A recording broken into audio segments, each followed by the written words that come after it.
ప్రతి తొలి ఏకాదశికి లక్ష్మీనారాయణ స్వాముల వారి కోసం నేను చేసే స్పెషల్ నైవేద్యం అండి. ఈ నైవేద్యం అంటే స్వామివారికి చాలా ఇష్టం. దానికోసం అటుకులను తీసుకొని ఇలా బాగా క్లీన్గా వాష్ చేసుకోవాలి.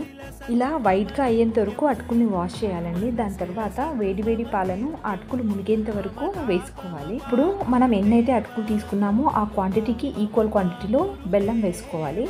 స్వీట్ కొంచెం తక్కువగా తినేవాళ్ళు కొంచెం క్వాంటిటీ తగ్గించినా కూడా పర్లేదు. బెల్లము పాలల్లో బాగా కరిగేంత వరకు కలిపి ఆ తర్వాత ఒక బనానాని ఇలా స్మాష్ చేసి తీసుకోవాలి. ఈ అరటిపండు గుజ్జును ఇందులో నీట్గా కలిపేయాలండి.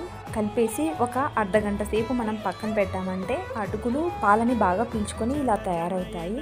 దాంట్లో ఇలా కొంచెం పచ్చకర్పూరం వేసామంటే ఆలయాల్లో ఇచ్చే ప్రసాదం యొక్క స్మెల్ వచ్చేస్తుంది. ఈ నైవేద్యాన్ని తులసి దళంతో పాటు స్వామివారికి సమర్పిస్తే చాలండి. ఎంత ఈజీ కదా లక్ష్మీనారాయణ స్వామి యొక్క ప్రసాదం.